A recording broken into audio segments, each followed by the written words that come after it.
tous, bienvenue donc à la Message Paris Nord pour inaugurer cette saison 2017-2018. Et nous sommes ravis d'accueillir Zahra Jahan Baksh qui va venir nous parler donc de Dubaï et des canaux de diffusion de l'art visuel de la région de MENA. Et donc Zahra est docteur en sociologie des arts et de la culture de l'Université Paris 3 Sorbonne Nouvelle, et elle est rattachée au CERLIS, le Centre de recherche sur les liens sociaux. Et donc elle a soutenu une thèse en mars 2017. Et si vous voulez découvrir ses publications, je vous renvoie à sa page personnelle academia.edu. Zahra, c'est à toi. Merci. Merci beaucoup. Donc, je vais juste compléter que j'ai soutenu une thèse le 31 mars dernier, intitulée La valeur de l'art du Moyen-Orient, l'effet de l'arrivée du marché sur l'évolution du monde de l'art, de l'Iran, du Liban et des Émirats arabes unis et leur rayonnement international. Et aujourd'hui, je vais vous parler d'une partie de cette recherche qui a été faite dans le cadre d'une thèse, mais avec un nouvel questionnement sur l'artiste et leurs institutions. D'abord, je vous présente une carte un peu de la région MENA. Je présente cette carte, ça ne contient pas tout, en fait, ça ne présente pas tous les pays de la région, mais je voulais juste dire que cette étude ne concerne pas la Turquie. Donc, je ne veux pas parler de Turquie. Turquie c'est un pays avec un différent mode de fonctionnement parce que c'est un pays stable jusqu'à l'arrivée des conflits actuels au niveau d'économie et géopolitique. Donc, en guise d'introduction, nous pouvons dire que en ce qui concerne l'art contemporain, la définition de la notion de galerie peut susciter des interrogations, voire des controverses. Elle est généralement associée au registre du marché. En général, elle programme des expositions afin de représenter ses propres artistes auprès de clients. Elle n'est pas connue pour réaliser des projets dispendieux et durable à l'échelle nationale et internationale, comme un musée, une école d'art, voire une biennale artistique, etc. La galerie, en tant qu'acteur privé, n'est en mesure que de juste représenter et défendre un groupe d'artistes et les promouvoir. Cependant, au cours de la période actuelle, certaines d'entre elles consacrent une partie de leur espace pour exposer leur ou une grande collection, organiser des rétrospectives pour les artistes reconnus, publier des livres comme des monographies ou des volumineux catalogues qui les concernent. Le fait qu'un artiste travaille avec une certaine galerie assure son accès à un réseau de haut niveau dans le monde de l'art, incluant les musées et ses fonds de collection, mais aussi les expositions qu'il organise, les biennales, pavillons d'exposition, et l'accès à un marché d'investisseurs parfois sans limite. La galerie est un gatekeeper, dans le sens où Howard Baker définit ce concept du monde de l'art contemporain. Elle est un intermédiaire culturel tel que Pierre Bourdieu l'a développé, un vendeur de besoins. Une profession indéterminée liée à la représentation et la vente de biens symboliques dont elle assure la valeur. L'importance du travail de la galerie d'art contemporain s'accentue dans les zones géographiques où l'art n'est pas la priorité des pouvoirs publics. Il en va ainsi dans les pays du Moyen-Orient et l'Afrique du Nord. Or, pendant les 10 dernières années, l'art visuel des pays de cette zone est entré sous les feux de l'actualité artistique, au même titre que les musées et les manifestations internationales. Ce nouveau rayonnement coïncide avec la formation d'une scène artistique dans la région MENA. comprenant différentes catégories d'acteurs plus internationaux que dans les autres pays de cette zone géographique, incluant les galeries d'art contemporain.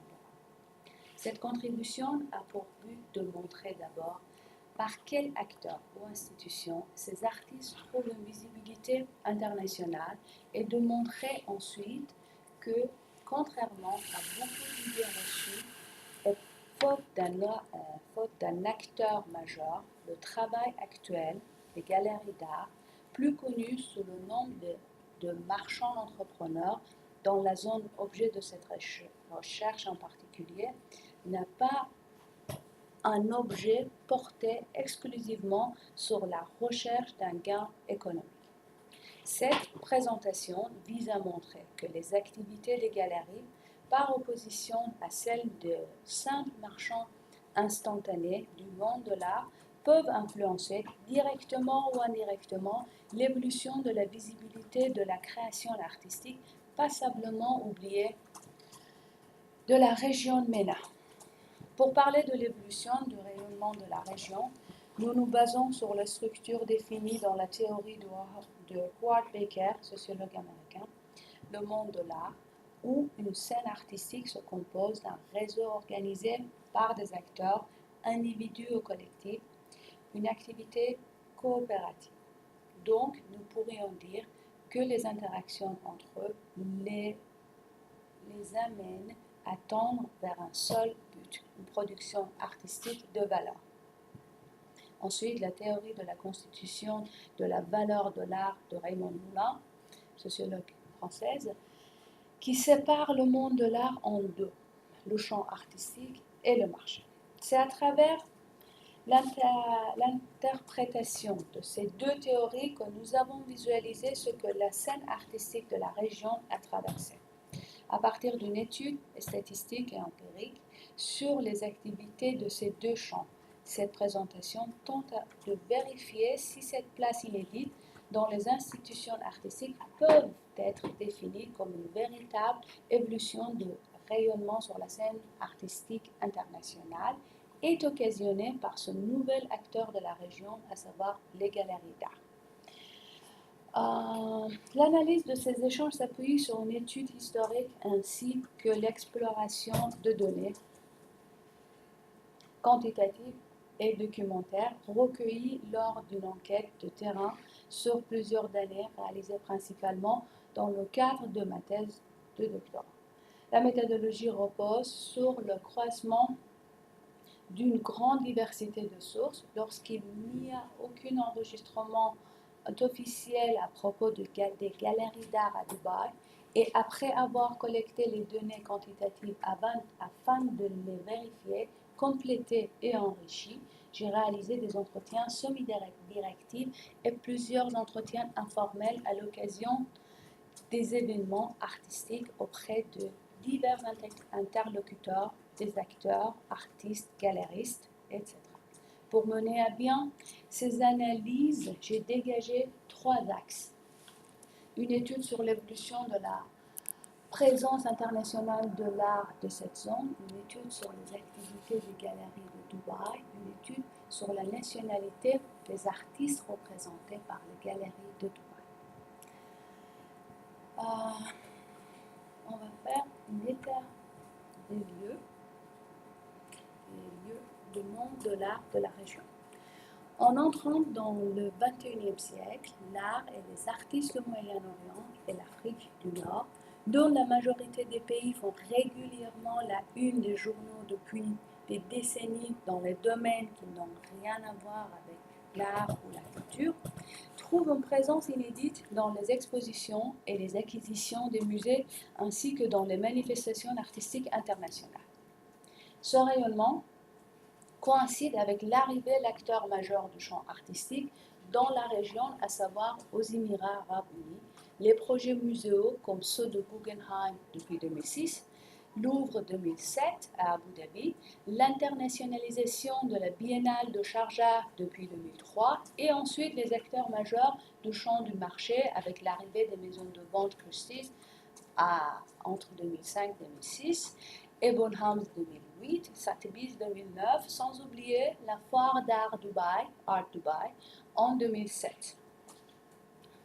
Si l'on admet que l'existence de ces éléments est primordiale pour l'écosystème du monde de l'art de la région, on reconnaîtrait toutefois que le champ de travail de chacun dans le monde artistique est déjà préétabli. En règle générale, les relations des acteurs des deux champs se réalisent par le biais de plusieurs acteurs privés ou publics. Les acteurs nommés n'ont pas pour mission de développer, représenter, promouvoir, protéger des artistes et en particulier ceux qui sont présents localement. De plus, précisons que les activités des musées cités ci-dessus manquent encore d'efforts de communication. Pour cette étude concernant de la région, seule la galerie peut prendre en charge ces missions. Elle entretient ainsi les liens entre les acteurs du champ artistique et du marché, reflétant la pensée de Raymond Moulin, pour qui la constitution des valeurs artistiques s'effectue à l'articulation de ces deux champs, l'art et le marché. En 2005-2006, l'implantation à Dubaï, d'une part, de la première maison de vente aux enchères Christie's en tant que vendeur, et en 2006-2007, d'autre part, celle des musées internationaux, peut-être des acheteurs, favorise l'émergence des galeries et d'une scène locale. Les Émirats arabes unis n'ont pas connu l'institution artistique avant 2002 avec l'ouverture du College de Fine Arts and Design à Sharjah. La ville de Dubaï devient rapidement la scène de référence pour l'art moderne et contemporain de la région, en particulier pour les pays arabes et l'Iran. Lors des entretiens réalisés avec les directeurs de certaines galeries de Dubaï, j'ai pu constater que cette apparition n'est pas accompagnée par un soutien étatique, mais repose sur un travail indépendant et l'appui de fidèles collectionneurs. Les enseignements appris relèvent que l'avantage d'être une galerie à Dubaï réside principalement dans la condition particulière des Émirats et de leur image de marque qui permettent aux galeries de bénéficier d'une certaine liberté à l'écart des conflits militaires, de problèmes économiques, c'est-à-dire de profiter d'un environnement leur permettant d'envisager des perspectives à long terme. Cette approche nous a été confirmée par une grande majorité des acteurs, des galeristes, et ce qu'elle soit leur pays d'origine. Ici, on peut travailler avec un programme à long terme en toute sécurité. Par ailleurs, on trouve également des galeries actives provenant d'autres pays comme celle de l'Iran et du Liban, avec un rayonnement d'activités régionales à Dubaï, à Istanbul et à Beyrouth. Cette caution de stabilité économique et politique permet aux galeries de Dubaï de participer notamment activement aux foires artistiques internationales en ayant accès à un réseau de conservateurs de musées, de commissaires d'exposition des musées et des manifestations artistiques internationales. Une scène d'art régionale est structurellement désaxée, donc oubliée.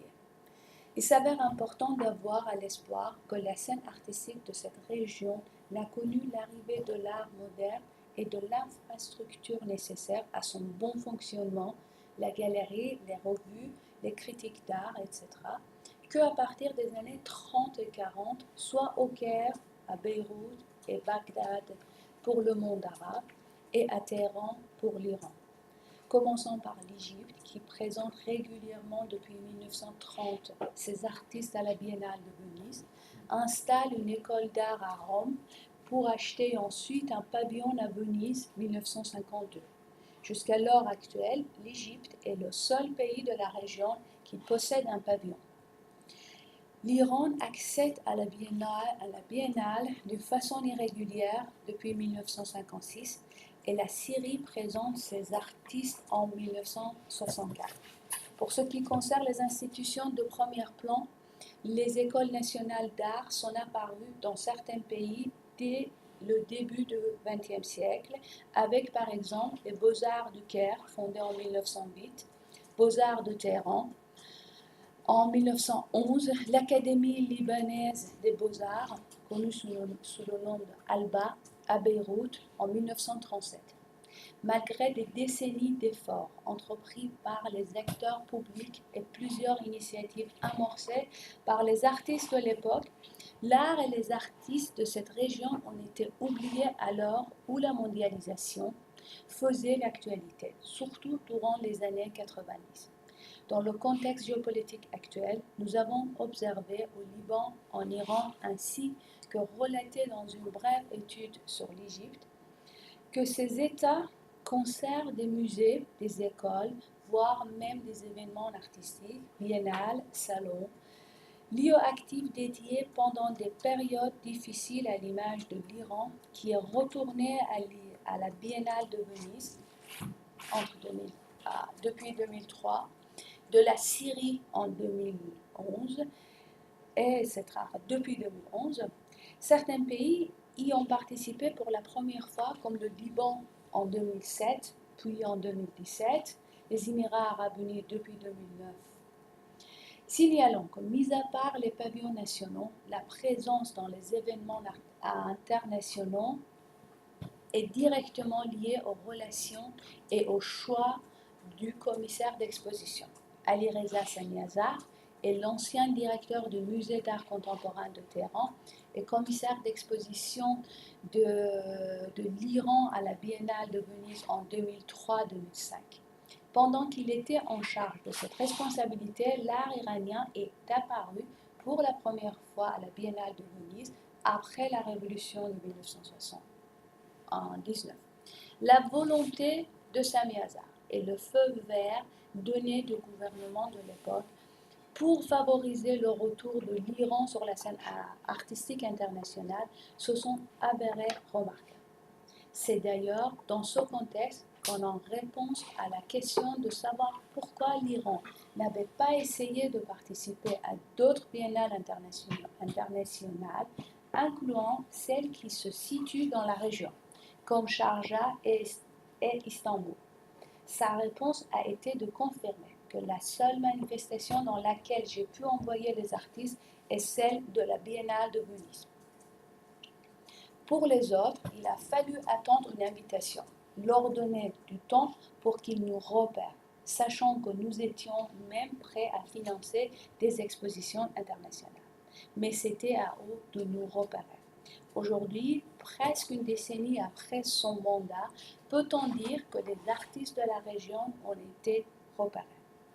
L'indiquons également à ce stade que les médias internationaux n'ont porté que peu d'intérêt à l'art et la culture de ces pays. Une simple recherche sur les archives principaux quotidiens français, Le Monde ou Le Figaro en témoigne. Il faut attendre la période récente pour voir ces quotidiens et même d'autres qui ont pourtant des journalistes spécialisés publient plusieurs articles sur l'art des pays de la région. En mai 2013, lors de la deuxième vente aux enchères de Téhéran, le journaliste d'un journal international en Iran m'a confirmé ceci au téléphone: votre domaine n'est pas une priorité. Ce qui nous intéresse, c'est la politique dans votre pays. Et si je propose un article sur ce que vous faites en Iran ou ce que s'y passe dans le domaine artistique, il ne sera pas publié. Les journalistes internationaux ne s'intéressent pas aux manifestations artistiques nationales. Et dans le cas international, tout dépend en fonction de la taille de l'institution, de budget défini pour payer les frais engendrés au déplacement sur place, pour qu'ils couvrent l'événement. Quant à Dubaï, cette absence dans les médias s'achève en 2007-2008. La ville va entrer rapidement pour la première fois dans le lexique artistique de la région, ainsi que marquer sa présence sur la carte du monde de l'art international. Réputation artistique qui qu'elle acquiert grâce à son développement économique initié depuis les années 2005-2006. On voit sur la carte les Émirats arabes unis, je dis Dubaï, mais en fait c'est le pays. Les galeries d'art contemporain de Dubaï. Une autre ville également sur le porture du golfe Persique acquiert peu à peu une notoriété artistique. Il s'agit de Doha, au Qatar, qui, avec le musée Mathaf, fondé en 2010, se dote d'ambitions internationales. Des montants très importants sont investis pour acquérir des œuvres d'art. De même, au sein de la Fédération des Émirats arabes unis, qui compte entre autres 2 Émirats, Sharjah et Abu Dhabi, dont la scène artistique est très animée et qui n'ont rien à envier à celle de Dubaï, où la majorité des galeries sont pourtant réunies. L'ouverture de la première galerie aux Émirats arabes unis, Majlis Gallery, remonte à 1989. À Dubaï, sous la forme d'un lieu de réunion de la diaspora anglaise. Durant les années 90 et jusqu'à 2005, le pays connaît l'implantation d'un faible nombre de galeries dont les activités se limitent au maximum à certains pays arabes de la région. La progression du nombre de galeries va s'accélérer dès l'an 2005. Où la ville voit l'arrivée des galeries fondatrices, piliers de la scène artistique actuelle de la ville. En fait, sur le diapo, je présente une affiche pour une exposition qui date de 1995, organisée par une galerie syrienne, Green Art, à Dubaï, pour un artiste libanais, qui s'appelle Hussein Mazi, je crois, ça prononce comme ça. Et cette affiche existe dans la collection de l'université américaine de Beyrouth. Et donc c'est le seul document que j'ai trouvé à propos des expositions organisées pendant cette période. C'est au cours de cette période, donc je vais reprendre, la galerie va accélérer dès l'an 2005, où la ville voit l'arrivée des galeries fondatrices, piliers de la scène artistique actuelle de la ville. C'est au cours de cette période que Dubaï a accueilli des galeries proposant un programme précis d'exposition d'art contemporain avec un horizon international et un objectif qui résume bien Madame Sani Rabat, directrice des Third Line Gallery.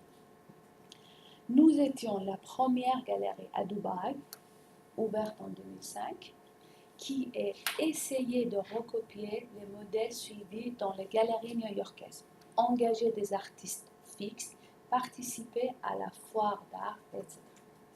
Et cela, cette génération de marchands entrepreneurs, personnages clés de l'organisation du marché au XXe siècle, de la région, décide d'entrer dans le modèle du jugement des œuvres. Si l'on appuie sur l'exemple de Third Line, la galerie, plusieurs d'autres galeries, je donne juste l'exemple de cette galerie, la galerie n'a de cesse de déposer son dossier de candidature aux grandes foires d'art se déroulant en Europe, en Occident en général, avoir l'esprit d'y participer. Peut-on parler de rayonnement? Dans le domaine artistique, le rayonnement international fait appel à une réalité complexe qui comprend des lieux de diffusion et des réseaux fort diversifiés. Musées, foires, biennales, échanges entre galeries, ateliers d'artistes à l'étranger, etc. Les éléments de ce réseau font partie a priori de la structure du monde de l'art tel qu'un art ou un artiste reconnu est le résultat d'abord du fonctionnement de tous ces éléments et ensuite de leur interaction entre eux. Toutefois, force est de constater que les acteurs de ce réseau agissent depuis la zone MENA, se situe en Occident. Il est clair qu'intégrer la collection d'un musée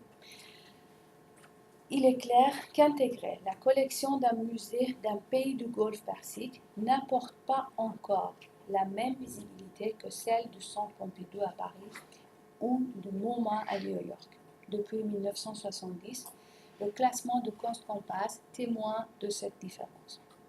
Dans cette étude, le rayonnement international des artistes de la région MENA est en grande partie généré par les galeries d'art de Dubaï.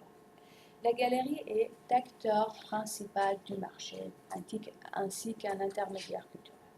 Elle fait émerger les artistes, les promue, les représente dans un but commercial. Plus la stratégie de promotion rencontre du succès, plus la valeur monétaire, la cote de l'artiste monte. À l'opposé du marché secondaire, la transaction des galeries ne sont pas transparentes. Toutefois, les galeries annoncent les noms de leurs artistes et nous pourrions facilement retracer leur stratégie de diffusion à l'occasion de leur participation dans les foires d'art internationales dont la création remonte au début de l'internationalisation. Le terme employé de foire d'art rappelle qu'il s'agit non pas d'une simple juxtaposition du marché national, communiquant plus ou moins bien entre eux, mais d'un marché véritablement mondial. Par conséquent, en faisant une étude sur la participation des galeries, nous avions deux objectifs clairs. Une analyse sur l'évolution du marché et le rôle de cet intermédiaire. Concernant l'étude sur l'évolution de l'acquisition d'œuvres régionales sur la collection d'un musée de portée internationale, il est clair que son intérêt est incontestable. En revanche, nous n'avons pas choisi le Centre Pompidou. C'est pas ce diapo en fait, ça va venir, mais juste j'explique qu'en revanche, nous n'avons pas choisi le Centre Pompidou parce que nous sommes en France. La France reste le pays des beaux-arts et Paris le lieu où les artistes des pays de la région MENA, l'Iran, Liban, les Émirats, l'Iran, Liban, l'Égypte, Algérie, Maroc, etc., sont présents sur la scène artistique depuis des décennies. Là, ce diapo, c'est à propos des participations des galeries dans les foires d'art internationales. Donc là, je suis dans la présentation des données quantitatives de cette recherche.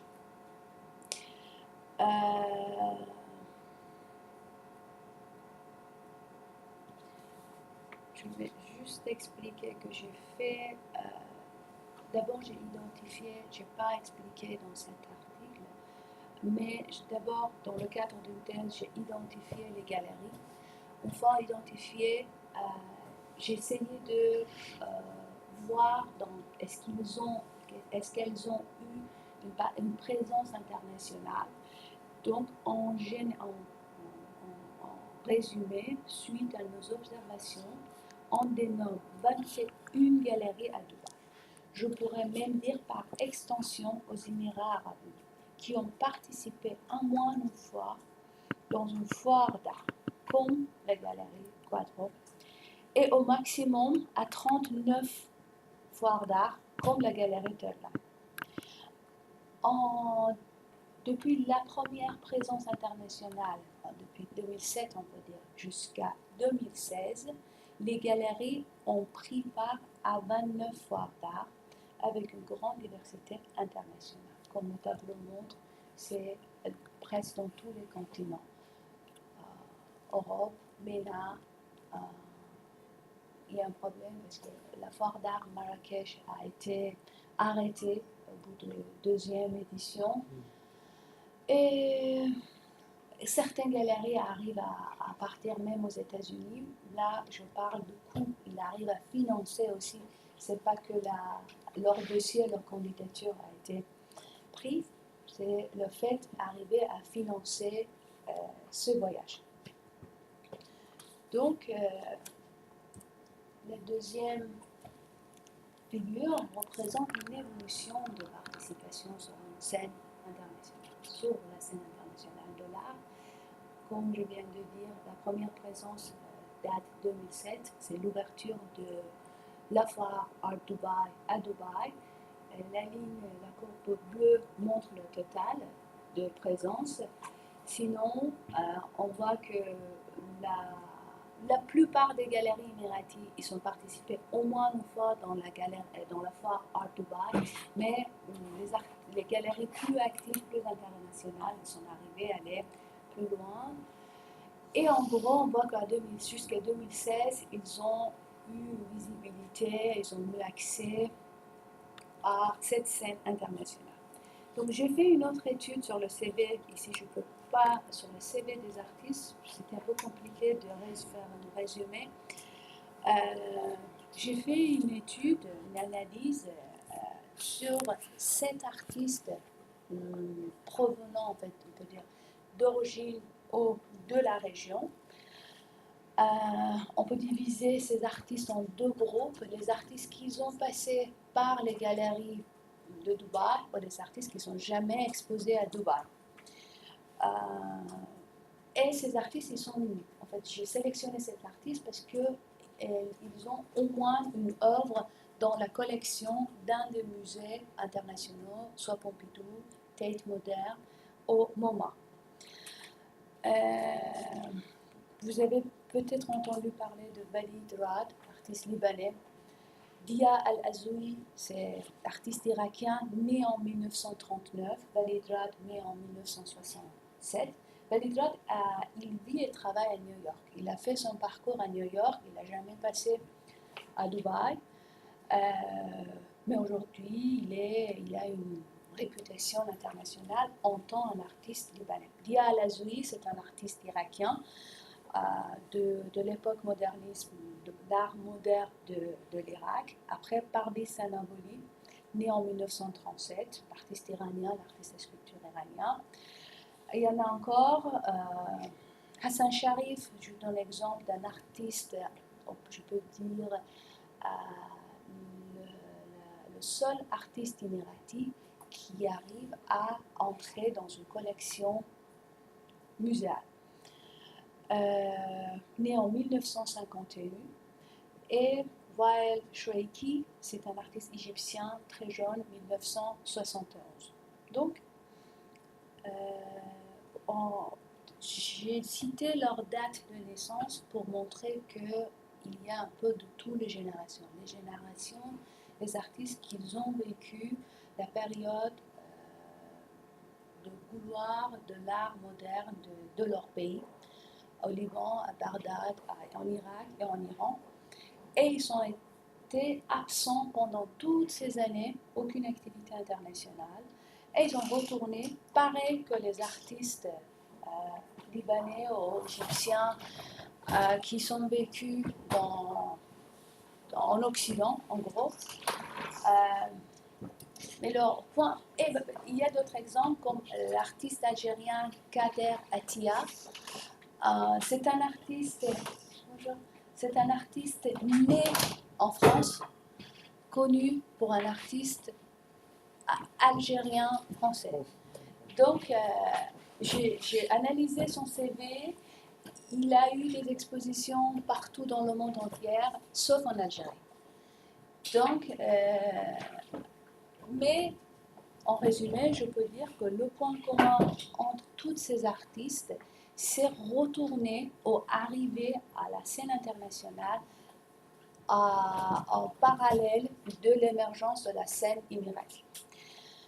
Après, j'ai fait une étude sur la nationalité des artistes représentés à Dubaï.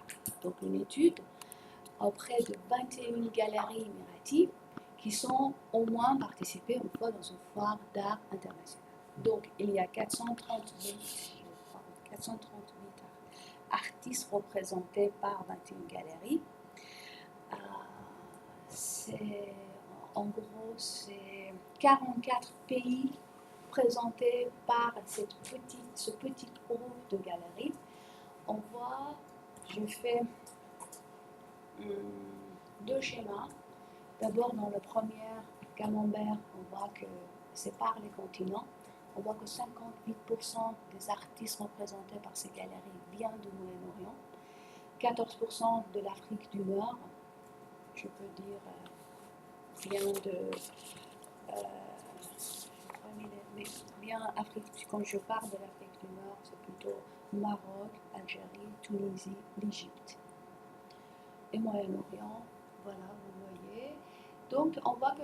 Et j'ai fait une autre camembert, un autre schéma beaucoup plus détaillé avec les pays du MENA, qu'on voit ce qui m'attire l'attention dans la deuxième, c'est la présence des artistes émiratis sur les acteurs présents dans leur pays. Ça monte à 7%, 21 artistes parmi 438 artistes.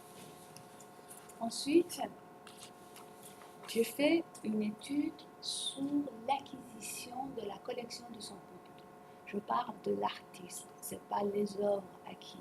Parce que il y a une possibilité qu'un artiste a plus de, par exemple, Akram Zantari, artiste libanais, a 121 œuvres dans la collection. Il y a un autre artiste iranien à 400 œuvres dans la collection. Donc, quand je parle de l'œuvre, ce n'est pas forcément un énorme tableau, mais des petits tableaux, des petites pièces d'une installation, ça compte comme une œuvre d'une collection. Donc, la figure ci-dessus traduit les résultats obtenus. On compte 86 artistes ayant fait l'objet d'acquisition de 9 pays de la région dans la collection de son Pompidou jusqu'à septembre 2007. Je viens de vérifier en fait les nouvelles acquisitions. Et là, ce schéma, il représente très bien l'intérêt porté par son Pompidou dans les différentes périodes. La première artiste, c'est un artiste égyptien qui entre dans la collection en 1929. La deuxième aussi, c'est un Égyptien. Il y a un artiste dans les années 80 jusqu'à l'année 90-2000. Je peux dire qu'il y a un seul artiste qui n'a pas fait leur parcours à Paris, en France. Le reste, ils sont tous, peut-être je peux dire francophones, parce qu'ils ont fait une partie de leur vie à Paris. Donc, mais après l'an 2000, entre 2000 et 2010, il y a 23 artistes qui entrent dans la collection. Et entre 2010 et 2017, ce chiffre, ce nombre monte à 44 artistes. Qu'on voit, là je peux tout de suite faire une analyse, qu'on voit, en fait, le schéma confirme une relation entre la montée de la scène, de l'émergence de la scène émirati et l'intérêt porté par les acteurs internationaux comme son Pompidou. Pourtant, il connaît les artistes de cette région depuis l'année 30-40. En résumé, je peux dire que les activités des galeries, 21 galeries dans une petite ville à Dubaï qui couvre la zone de MENA, située aux Émirats arabes unis,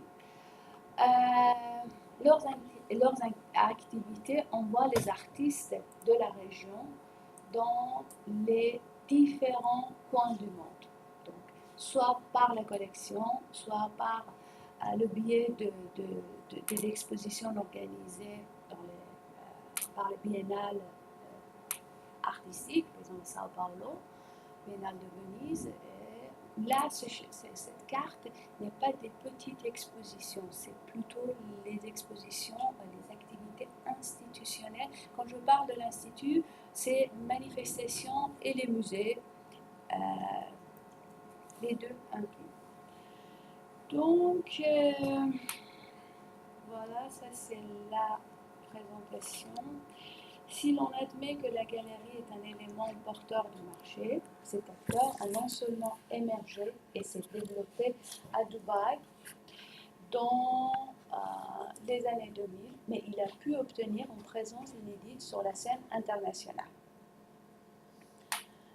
à travers sa participation dans les foires d'art donnant ainsi un sens à la mutation et au développement du marché et de ses acteurs. Toutefois, la clé de voûte du système est depuis la fin du XIXe siècle, le marchand entrepreneur.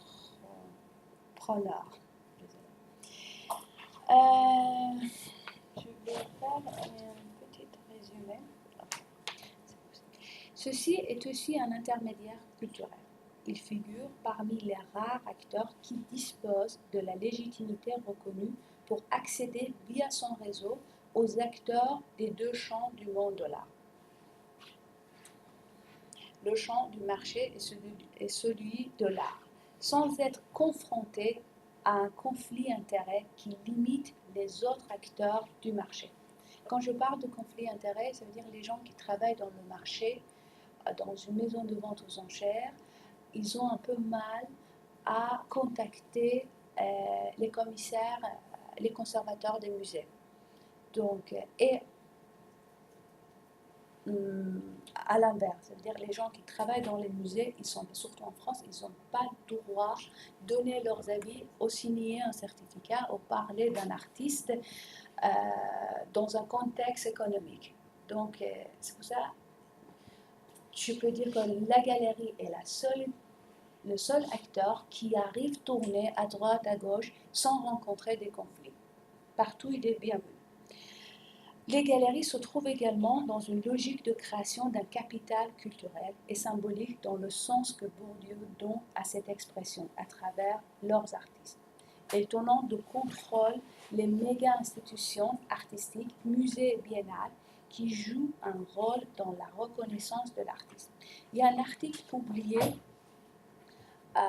dans The Art Newspaper en 2015. Selon cet article,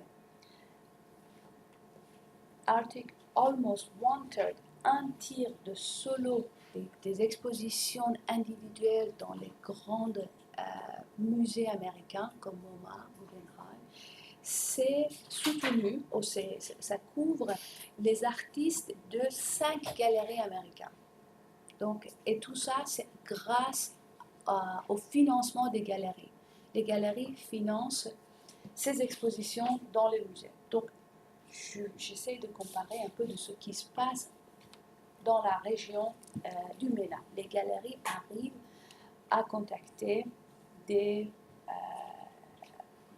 acteurs, des conservateurs de musées et commissaires d'exposition des biennales, grâce à travers leur participation dans les foires d'art.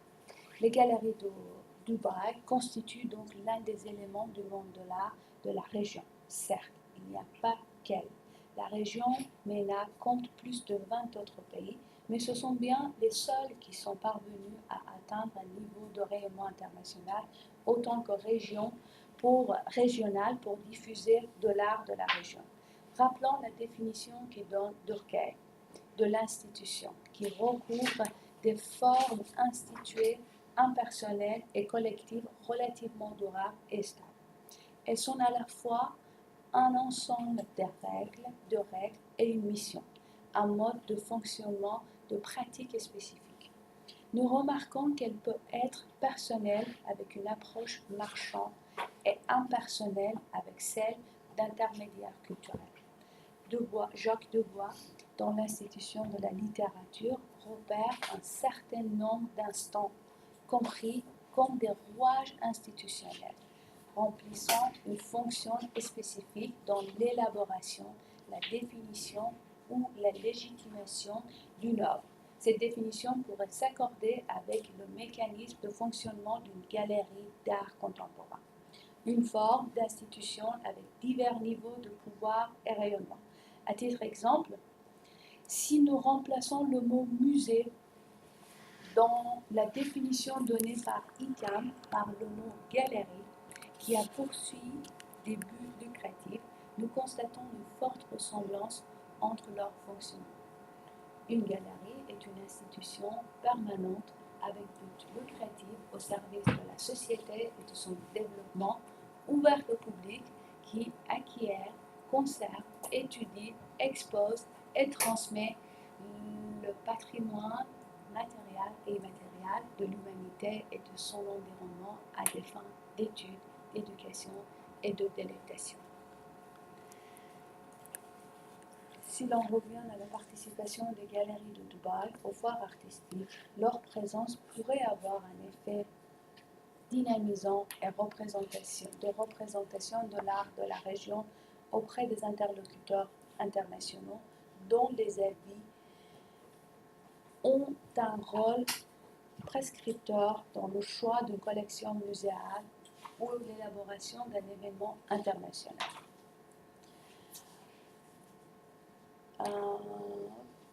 Je vais arriver à ici. La participation à des foires artistiques situées dans différentes zones géographiques nous permet d'analyser l'étendue des activités de galeries locales, régionales ou internationales. C'est par cette étude que nous pouvons confirmer qu'en se rendant dans différents pays occidentaux, de même qu'en participant à foires internationales organisées aux Émirats arabes unis, la foire d'art Dubaï et Abu Dhabi, elles parviennent à représenter leurs artistes régionaux sur la scène artistique internationale. Ces opportunités créent un environnement propice où les directeurs ou conservateurs des musées et où les commissaires d'exposition dénichent les nouveaux talents pour leurs événements à venir. Cette opportunité est aussi le moment où convergent l'effort publicitaire du marchand et l'activité du conservateur agissant en tant qu'historien d'art et expert international. Elles produisent ensemble des signaux qui agissent sur les prix. Nous n'avons pas évidemment accès à la liste des invités privilégiés des foires artistiques ainsi que des galeries.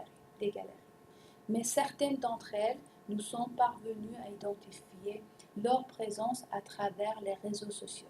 Ainsi, le directeur de MoMA, Gelen Delory, était en visite à la foire d'art Dubaï en 2016. En 2014, le commissaire d'exposition de World's Future de la 56e de la Biennale de Venise et Documenta 11 en 2002 était également en visite à Dubaï. Et pour en finir, la directrice adjointe chargée de la mondialisation du Musée national d'art moderne, sans Pompidou, Catherine David, réputée pour son intransigeance vis-à-vis du marché, est membre du comité consultatif de l'art Dubaï depuis les 5 ou 6 dernières années. En résumé, c'est lors de ces événements que les galeries parviennent à enrichir leur réseau de communication, leur capital social. Donc, les différentes analyses conduites sur les activités, la présence des galeries de Dubaï et les artistes de la région MENA nous permettent de dégager 3 principaux constats. En premier lieu, la valeur artistique de l'art visuel contemporain repose sur l'articulation de la continuité de l'intervention entre les acteurs nationaux et des acteurs internationaux, art et marché, d'une part, la stratégie et la légitimité d'avoir accès à ce milieu social, d'autre part. Dans ce contexte, l'émergence des galeries d'art de Dubaï crée et facilite ce mécanisme et permet de définir le rayonnement artistique de la région. Le deuxième enseignement concerne la dynamique des activités des galeries d'art contemporain de Dubaï en début des déséquilibres liés à la structure de la scène de l'art visuel des pays de la région MENA. Les artistes accèdent à un rayonnement. Le cas de l'évolution de la présence des artistes dans la collection du musée du Centre Pompidou et les changements de leur parcours en témoignent. Cette mutation repose directement ou indirectement sur l'instauration d'une étendue continue, cohésive et distributive occasionnée par les efforts des galeries d'art de Dubaï. Le troisième et dernier constat tient à la situation et au rôle particulier de la ville de Dubaï. Elle dispose d'une force distributive en réunissant des artistes de diverses nationalités, dont une majorité issue de la région. Elle témoigne de la montée en puissance des mutations du monde artistique de la région en général et de certains pays du Moyen-Orient en particulier, au égard à leur histoire passée. Je vous remercie beaucoup pour votre patience. Merci. On fait un petit tour de table peut-être pour si vous avez des questions. Peut-être une petite précision au départ concernant en fait, la nationalité des galeries. Tu n'as peut-être pas parlé de cet aspect-là. En fait, j'ai fait une étude, j'ai un schéma, je n'ai pas mis ici, parce que ici j'essayais de juste parler de côté les artistes qui vont, mais... Pour préciser très rapidement ma question, en fait, donc tu as parlé d'un ensemble de galeries, enfin je pense que tu as parlé d'une vingtaine, enfin un moment 21. Voilà. Est-ce qu'il s'agit de galeries ayant donc la nationalité donc, des Émirats arabes unis, ou est-ce qu'il s'agit plutôt de succursales de galeries qui viennent d'ailleurs, que ce soit, je sais pas, des galeries françaises, des galeries anglaises, enfin, je pense que... donc si tu peux apporter peut-être une précision à ce niveau-là. Bien sûr, j'ai fait en fait, après, c'était lors de mes études de terrain que j'ai constaté la présence des diasporas. Donc, voilà. D'accord. En fait, lors des vernissages, je voyais que les galeristes, les directeurs, les agents des artistes, ils sont tous des diasporas. Donc ça, c'est la répartition des directeurs de galeries de Dubaï par nationalité. On voit exactement même proportion par rapport à la nationalité des artistes. Ça veut dire que 20% des galeristes sont des Iraniens, par conséquent 31% des artistes représentés sont des Iraniens. Mais ma question pour mieux la préciser, c'est en fait, c'est pas parce qu'il y a un directeur syrien que la galerie est syrienne.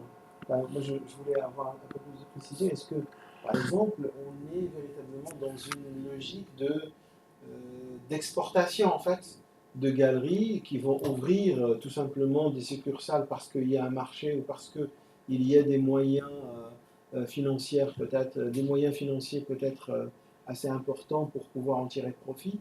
Disons, l'enjeu, je pense qu'on peut tous le percevoir, oui. Mais est-ce que, par exemple, les galeries ont une nationalité bien déterminée ou est-ce qu'ils ont toutes la nationalité des Émirats?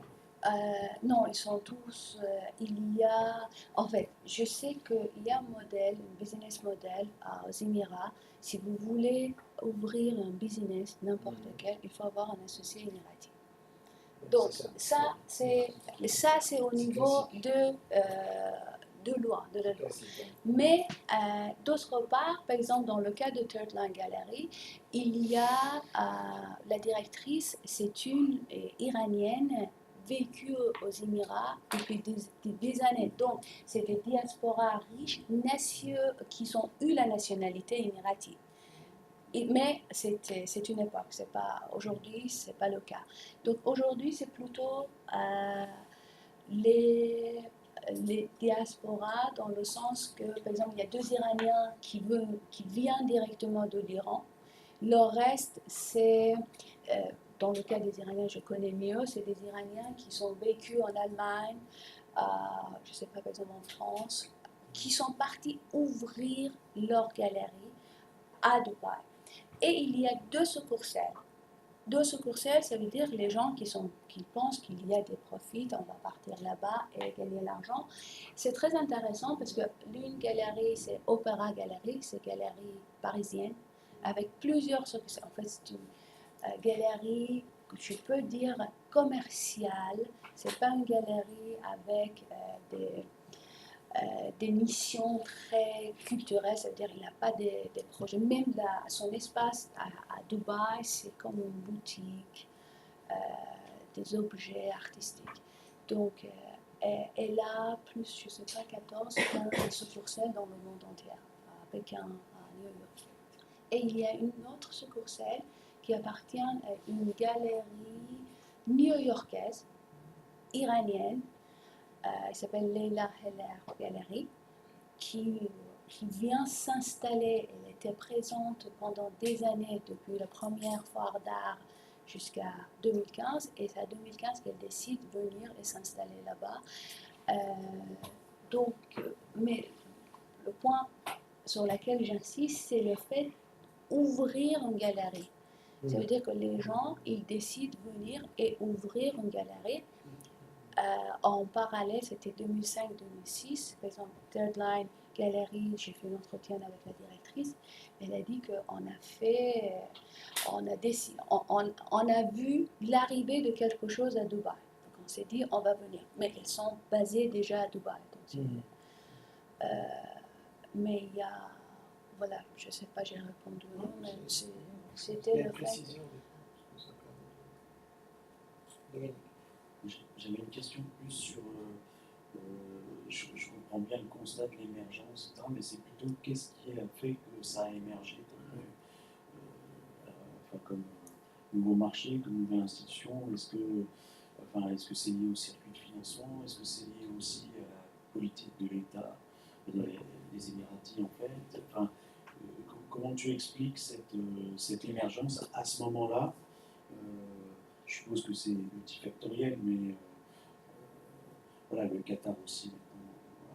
En fait, comment tu l'expliques cette émergence, la constitution finalement d'une nouvelle position, à la fois sur le marché commercial, mais aussi dans le champ artistique quelque part?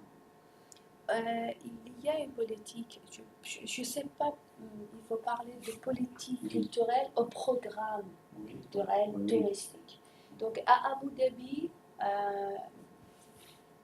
si on voit un peu les Émirats, il y a 3 Émirats, aux Émirats arabes unis, il y a 3 Émirats qui représentent en fait l'art et la culture. Donc Abu Dhabi accueille les musées comme Louvre, Guggenheim, et l'autre musée national. À Sharjah, on voit des institutions beaucoup plus émiraties, en fait 100% émiraties, c'est le musée d'art moderne de Sharjah, Biennale de Sharjah. Et c'est intéressant de dire qu'à Abu Dhabi, il n'y a que 2 galeries, 2 ou 3 galeries. Une galerie qui appartient à l'université, New York University d'Abu Dhabi, et l'autre est Salva Zaidan. Il y a 2 galeries à Abu Dhabi, très locales, avec des activités très Abu Dhabi même pas à Dubaï. Donc, et à Sharjah, on a des institutions qui essayent un peu internationaliser leurs activités. Et Dubaï a eu d'autres politiques d'investissement. Et il a reçu les acteurs du marché. Comme dans les autres secteurs, Dubaï, c'est l'émirat le moins riche par rapport à Abu Dhabi. Là, il y a plus de pétrole. Sharjah a des ports, je pense que beaucoup plus actives. Donc, Dubaï a eu d'autres types politiques de recevoir des investisseurs. Donc, dans le cas de Dubaï, le premier acteur, donc il y a une coïncidence temporaire entre l'arrivée des musées à Abu Dhabi, Louvre et Guggenheim, ils ont signé un contrat, le projet a démarré. C'est la signature de contrat, collaboration, ça date 2006-2007. Donc, même si on dit qu'il y a 2 ans, 3 ans de négociations avant cette date de signature, on est dans les 2003-2004. Mais dans le cas de Dubaï, Christie's a commencé à faire une étude de terrain depuis 2000. Et il a même visité l'Iran, parce que c'était l'époque des réformistes. Le pays est entré dans une conversation plus internationale. Donc les les directeurs, ils sont venus à Téhéran, ils ont parlé avec le gouvernement, mais il y avait des limites. Par exemple, en Iran, il n'y a pas de service bancaire, il n'y a pas de visa master. Donc déjà, il y a un blocage. Il n'y a pas d'instabilité économique, politique. Ils ont décidé, j'ai un texte sur lequel je peux me baser, ils ont décidé d'organiser une vente en se basant sur la richesse artistique de l'Iran à Dubaï. Donc, les gens de Clécis, ils n'ont jamais parlé de ça. Ça, c'était quelque chose, un compte-rendu du ministère de la Culture de Téhéran en 2002-2003. Donc, on voit que le marché a commencé par l'étude de mondialisation, on peut partir depuis 2000. Donc, comment je peux parler d'émergence? Toutes ces politiques, on ne peut pas trouver un archive sur la décision, la prise de décision des dirigeants des Émirats. Mais lors des entretiens, j'ai appris que, par exemple,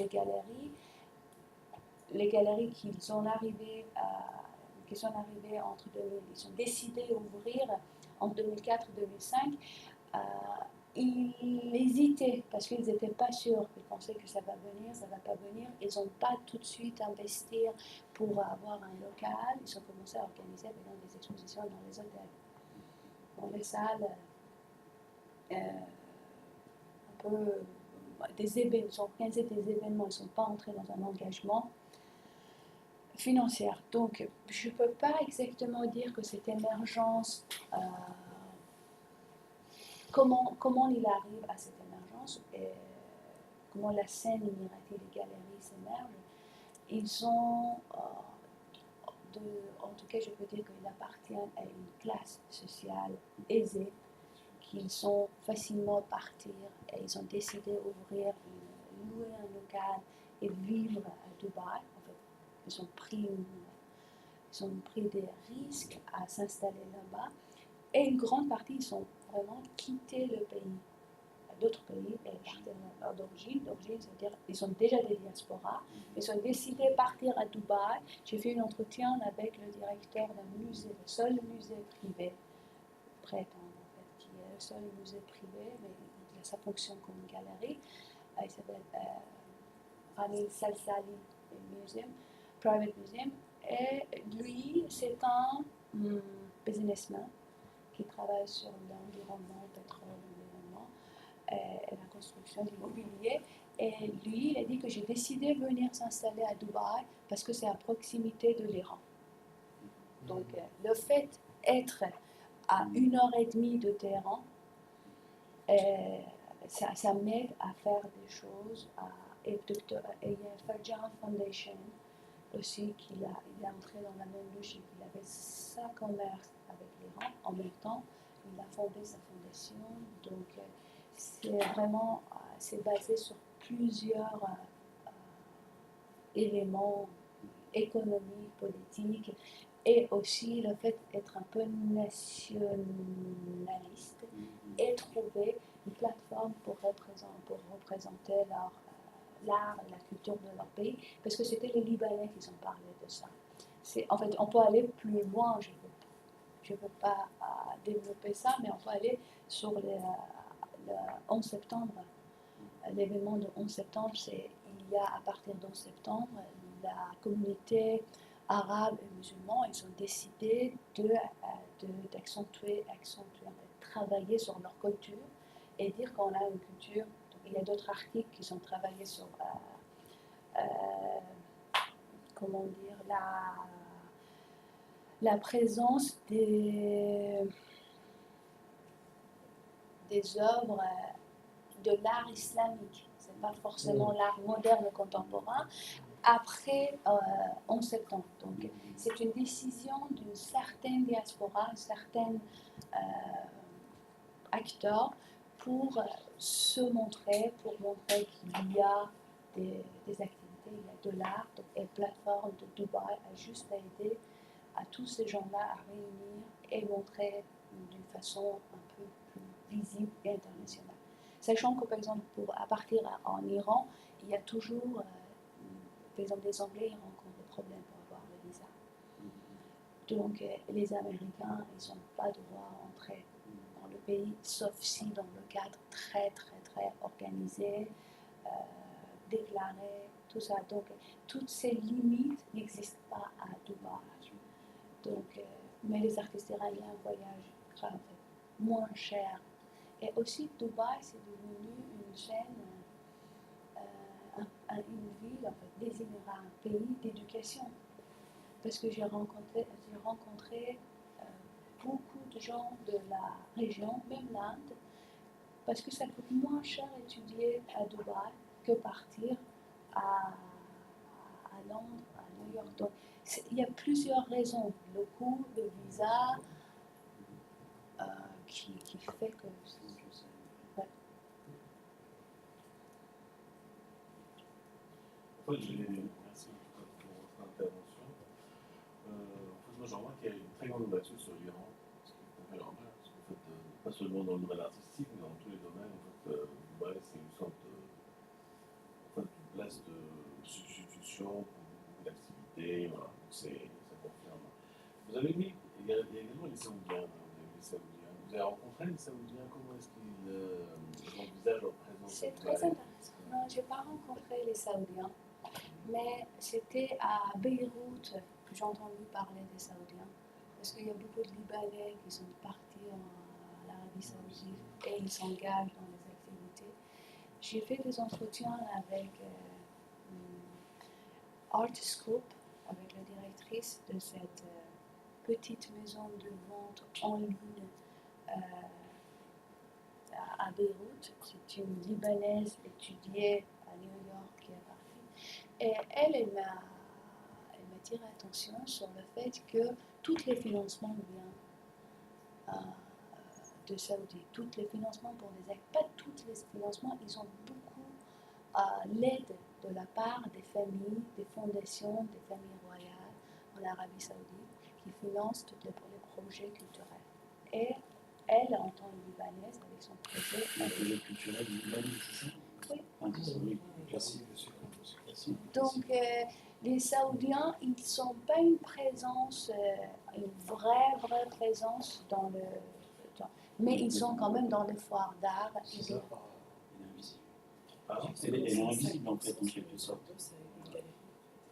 Quand tu as 5% en pourcentage pour une Une galerie, oui, une galerie.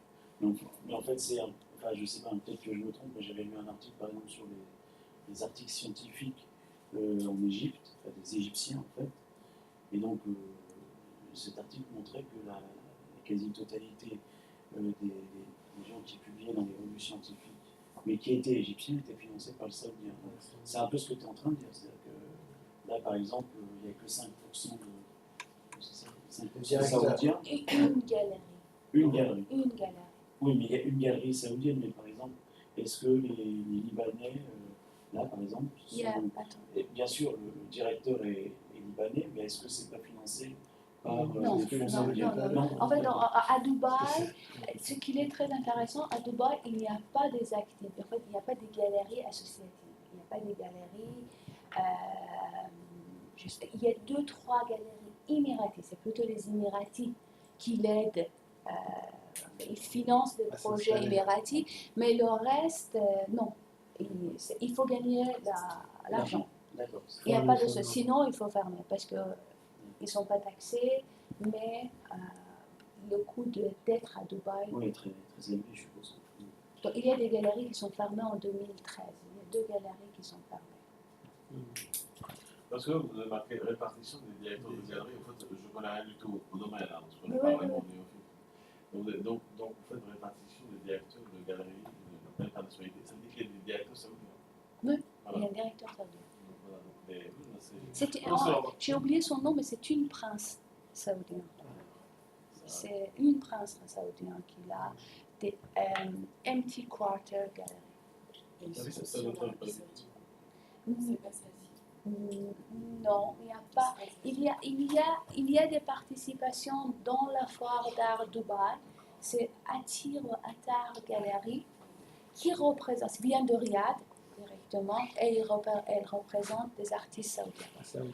Donc, mais Je vous dis ça parce qu'en fait, le prince héritier d'Arabie Saoudite, il a fait une fois une allusion directe justement à l'art. Il a dit voilà, nous, en Arabie Saoudite, depuis très longtemps, on a chassé l'art de chez nous.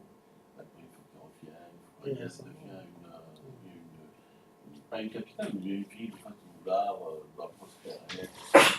Et donc, moi, j'avais l'impression qu'il y avait beaucoup plus de directeurs de galeries, ou en tout cas de gens qui s'intéressent à l'art saoudien à Dubaï. Parce que comme chez eux, c'est très contrôlé, en fait, c'est un exutoire, et on parle mais la Il y a pour l'édition. Il y a beaucoup de galeries en Arabie Saoudite. À Jeddah, par exemple, il y a quand même beaucoup de galeries d'art contemporain qui jouissent d'une liberté assez grande, puisque Jeddah est plutôt la ville de la culture en opposition à Riyad. Donc ils arrivent quand même à présenter dans un sac assez fameux pour l'élite, à présenter des choses assez librement, en tout cas qui échappent au contrôle. Mais vous êtes pas rien. Comment J'aime bien, mais pas Oui, rien. dans Riyad, ils ont aussi quelque chose, mais elles sont beaucoup plus conservateur à Jeddah, puisque mais j'aimerais bien juste ajouter que la vente organisée en 2010 par Christie's était consacrée à la collection de Mohamed Saïd Farsi, l'ancien maire de Riyad, qui a fait ses études au Caire, et il a mis en vente sa collection de chefs-d'œuvre égyptiens acquis à l'époque où il a fait ses études là-bas. Donc c'est vrai que moi je suis iranien, mais je vois qu'il y a quand même une activité, il ne faut pas croire à l'image comme ce que ça existe en Iran. Donc les Saoudiens, ils ont une activité, mais pourtant ils ont des limites. Donc ils ne peuvent pas juste dépasser, franchir ces limites. Mais cette vente-là a marqué la présence des artistes arabes dans le monde entier. Parce qu'avant ça, il n'y avait que des Iraniens. On voit la présence d'Iraniens, mais je continue à observer un peu, guetter le marché. On voit que les Iraniens, ils sont en baisse. Ils sont en baisse parce qu'il y a plein de problèmes à l'intérieur du pays. Ensuite, on a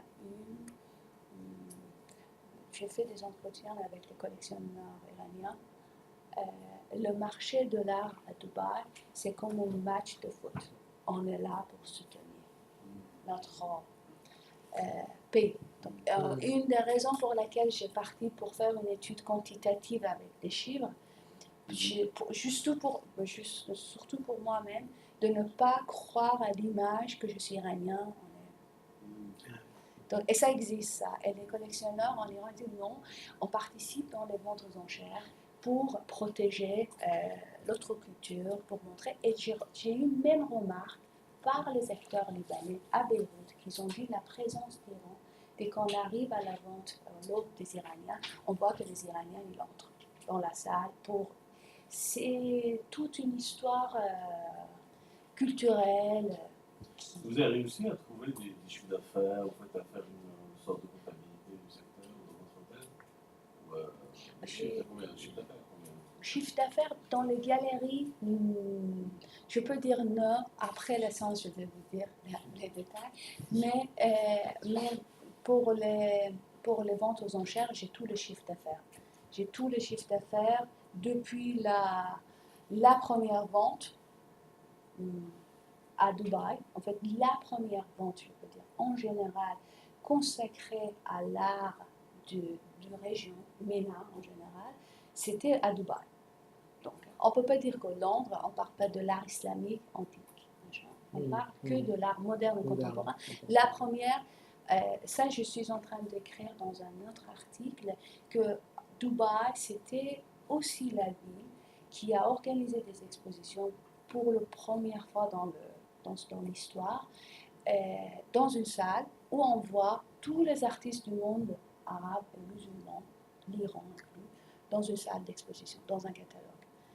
Et ça, je pense que c'est un point de départ. Même si il y a une tendance d'ignorer le marché, mais dans un pays où l'art a été 100% oublié. Moi, j'ai parlé avec les restaurateurs qui m'ont raconté que l'artiste a retourné de New York en Iran pour retirer les tableaux qui étaient stockés dans la serre, sous le lit, dans un état grave, même dans le cas de musées d'art contemporain. Et c'était grâce à la valeur monétaire donnée à cet art qu'on voit, ok, il y a une attention. Et même l'État aujourd'hui s'intéresse à l'art et l'économie de. Mais si vous voulez, je peux vous montrer le chiffre d'affaires si ça vous intéresse. Et est-ce que tu as des données aussi sur les. Encore une fois, j'y connais rien, mais c'était plutôt sur qui achète en fait, parce que là on voit plutôt. Là, je peux appuyer sur la théorie d'Alain Comin. Oui. C'est un sociologue français qui dit que la décision finale d'acheter un œuvre d'art, c'est lié à la couleur du passeport d'acheteur. Donc ça, c'était une étude. Ça confirme ces études. Ouais. Donc c'était fait, je pense, là en 2000-2001, mais c'est toujours l'actualité parce que dans le cas de l'Iran, moi, je travaillais avec une maison de vente à Téhéran. Et c'était l'occasion pour rencontrer les collectionneurs et discuter avec les jeunes collectionneurs qui vont acheter. Donc déjà, il manque de la connaissance de l'art parce qu'il faut investir. Donc on ne sait pas sur quoi on va investir. Il connaît un peu les artistes libanais. La décision vient, je peux dire, la majorité des collections qui existent aujourd'hui dans la région, ça reflète le marché. D'abord, ça veut dire que tout ce qui a été valorisé dans le marché existe dans les collections. On a toujours un peu mal à mettre en avance les autres artistes jeunes qui ne sont pas eu l'occasion d'entrer. Mais au niveau de collection, on ne voit pas les collections. J'ai visité la collection de certains Émiratis aussi à Abu Dhabi dans une visite. On voit qu'il y a, par exemple chez les Émiratis, il y a une tendance à représenter les Arabes. L'exemple, il y avait une exposition à Lima, la collection d'art de Barji Foundation, de Sultan Al-Qasimi, je pense qu'il y a quelqu'un de Sharjah, en Émirati, qui est directeur, c'est très intéressant ça, qui est directeur de cette fondation artistique, en même temps il est directeur de Mine Gallery, c'est une galerie. À partir de 2008, la galerie s'ouvre. En parallèle à cette personne, moi j'ai croisé toujours dans la salle de vente de Christie's, parce que j'ai participé régulièrement en 2011 dans les ventes de Dubaï, et j'ai repéré juste la tête, et après j'ai commencé à identifier qui sont ces gens-là, mais ils ont toujours l'intérêt à représenter l'art du pays, du pays, on peut dire l'arabe, parce que l'arabe, il y a des Égyptiens, il y a des Irakiens, et Dia Al-Azouni, l'artiste irakien que j'ai fait une petite étude sur son CV, a été exposé l'année dernière en 2016 à Mathaf. Une grande rétrospective était soutenue par la galerie Émirati. Mais une galerie fait un Al-Qasmi, donc il arrive à organiser une rétrospective dans le cadre d'un musée. Donc,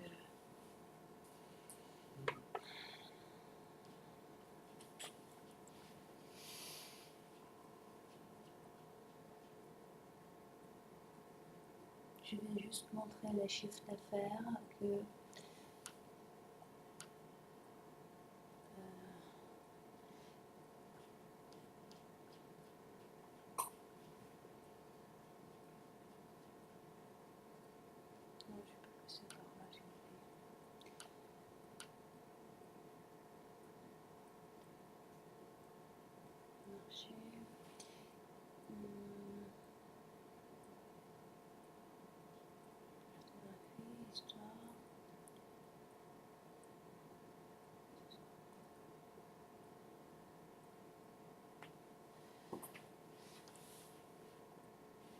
donc, ça c'est les maisons de vente, leur part pour présenter les artistes de la région.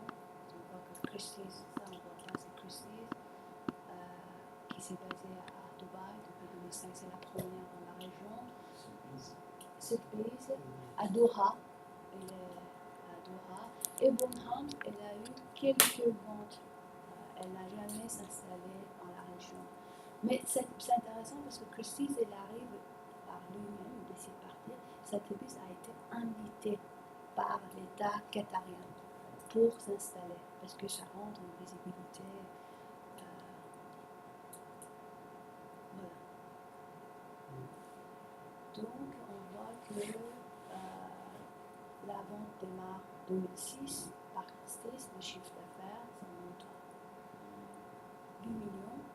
Après la période de boudoir, on peut dire, de la région qui appartient aux Iraniens, cette année, c'est 20 millions, plus 20 millions. En fait, 20 millions, c'était Christie's, parce que c'était lui qui a fait des records. Et le reste, c'est... Après la vente de Mohamed Saïd Farsi, l'ancien maire de Riyad, la collection, c'est à partir de 2010 que les Égyptiens, les Irakiens, les Syriens trouvent une visibilité, une forte visibilité à travers leur cote sur le marché. Et j'ai une autre étude qui montre que la baisse de l'Iran, en fait, ce n'est pas la baisse de l'Iran, c'est la montée des pays comme Liban, comme même Syrie, l'Irak, même si l'État à l'intérieur de leur pays, en fait, on ne voit pas des événements artistiques consacrés à ces pays dans les institutions, ils ne sont pas invités, au contraire des Libanais qui sont un peu partout. Mais dans le marché, il y a des gens qui défendent l'art irakien ou égyptien. Il y a des fortes variations suivant les années, c'est impressionnant, sur le total. Oui, mais ça liait un peu à... En fait, 2008-2009, c'est la crise mondiale. Mais moi, je ne crois pas à la crise mondiale. Je vois plutôt, c'est l'époque où l'Iran arrive à l'assommer et il perd sa place à partir de 2009. Et c'est l'arrivée des autres pays. Donc,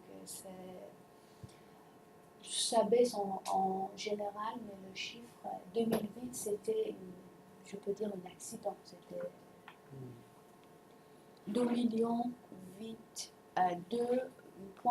millions de dollars et le record d'une œuvre d'art de la région qui appartient à l'Iranien a été acheté par le musée de Mathaf de Doha.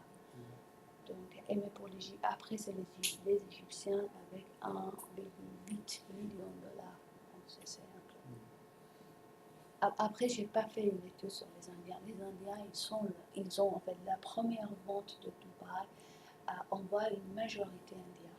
Si tu regardes le catalogue de vente, moi c'était surprenant parce que une fois j'ai fait beaucoup de recherches pour avoir accès au catalogue. Il y a beaucoup d'Indiens à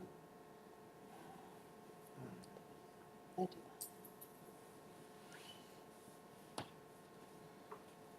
voilà. Et les pays du Maghreb, comment ça se présente en fait, Il y a une petite, en fait, c'est une galerie Al-Mersa, une galerie tunisienne, qui était présente, c'est la seule galerie tunisienne qui était présente pendant des années à la foire d'art Dubaï. Moi, j'ai suivi un peu leurs activités pendant des années. Dans les entretiens faits avec les journaux émiratis, elles ont dit qu'on a un succursale à Dubaï. Mais moi, dans mes visites, j'ai jamais vu leur galerie. Ils ont une carte, mais il n'y avait pas d'une présence physique. Mais à partir de 2015, il y a une locale qui représente la galerie Al-Mersa. C'est un Tunisien. C'est le seul dans la... on peut voir plutôt dans ça.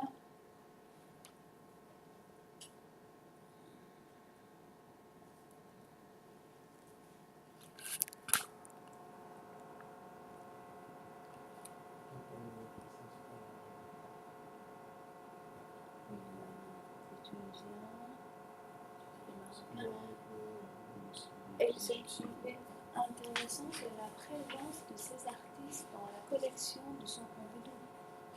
Oui. C'est un peu... voilà, Liban a 6 artistes, l'Iran 18 artistes, Maroc 13, Algérie 12. Et l'Égypte 6, l'Irak 4, Palestine 4, Syrie 2, les Émirats Arabes Unis un artiste. Le rap de Paris, c'est pas la même chose que le vu de.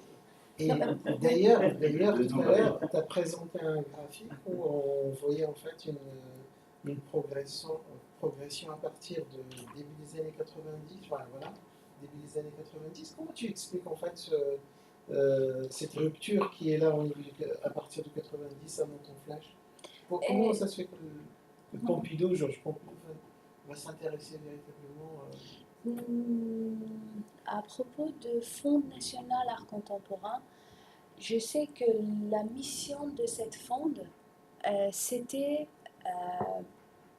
acquérir des œuvres artistes, enfin aider les artistes français. C'était un peu ça l'esprit, si je ne cite pas correctement.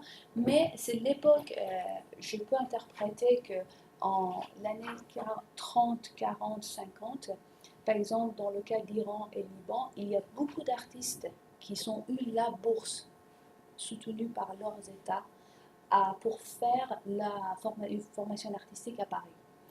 Donc, et parmi eux, il y a des artistes qui sont décidés à rester. À propos, par exemple, dans le cas de Liban, il y a un artiste qui s'appelle Shafik Aboud.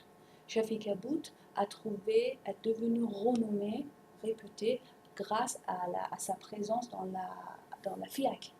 C'était 86, 80, je ne sais pas la date, je ne peux pas faire.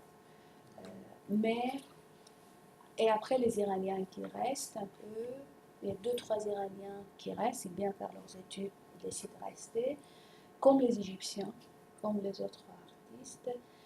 Mais moi, je pourrais dire que c'est lié à la soutien de leur pays d'origine. Parce qu'il y avait une période que les États, à l'époque du Shah d'Iran, avant 79, les artistes étaient financés. À l'époque, les artistes égyptiens étaient tout plutôt, parce qu'il n'y avait pas de femmes entre eux. Ils ont été financés, ils ont eu une bourse pour venir faire leurs études à l'étranger. Ils sont même partis à New York, à Londres. Et dans le cas de Liban, pareil, il y a un artiste, Ayman Belbaki. J'ai fait un entretien avec lui. Il est un artiste qui a une cote sur le marché. Son père, il est venu à Paris avec la bourse que son père aussi est un peintre, que l'État libanais a payé à lui pour venir à Paris. Donc, avant la guerre civile 75 du Liban, l'État avait un programme, envoyait leurs artistes à Paris. Donc, et ça pourrait être lié à ça, et en même temps que 70, dans le cas d'Iran, on est jusqu'à 68, 78, l'Iran, la scène locale, ça monte, ça veut dire on a des galeries contemporaines qui arrivent, les artistes qui retournent au pays, ils créent même une école d'art national. Mais dans le cas du Liban, à partir de 75 jusqu'à 89, tout s'arrête, il n'y a pas d'activité. Je ne veux pas dire qu'en fait, il y a un mot utilisé pour le Liban, un vide culturel. Mais ce n'est pas un vide culturel parce que il y a des acteurs, les petites galeries qui continuent, même pendant la guerre. Pour cela, j'ai des documents, des données. Mais il n'arrive pas à sortir, il n'arrive pas à organiser. Il y a une seule exposition organisée pour les artistes libanais à 88, je crois. 85 était à Barbican Center à Londres, financé par les familles, je peux dire, riches libanais. C'était un bancaire qui a financé. À 88-89, il arrive à Ima. Donc, c'était la seule exposition. Et j'ai parlé avec... J'ai croisé par hasard, je ne savais pas qu'ils sont là, ils m'ont parlé, avec certains organisateurs de cet événement. Ils m'ont dit qu'on a envoyé les œuvres Et les œuvres, on n'a pas pu récupérer parce que c'était la période de bombardement de Beyrouth, donc les œuvres étaient un peu. On n'a pas rendre les œuvres aux artistes, aux collectionneurs à Beyrouth parce qu'on ne pouvait pas assurer le transport. Donc, on voit que à l'intérieur du pays, ça se passe rien du tout, et c'est un silence plutôt. Donc, et ça infecte, ça influence aussi. Même si ça se passe quelque chose, dans le cas de Téhéran au Caire, on a toujours la Biennale de Caire. Mais personne ne parle de cette Biennale de Caire. Pourtant, quand vous regardez les pays participants, les Émirats, les Américains, ils sont toujours dans toutes les éditions, ils sont présents, mais on ne parle pas. Parce que c'est comme, en fait, c'était mon expérience aussi, c'est les médias qui ne vont pas parler. Ils ne s'intéressent pas, ils ne parlent pas, et tant qu'on ne parle pas, ils n'existent pas.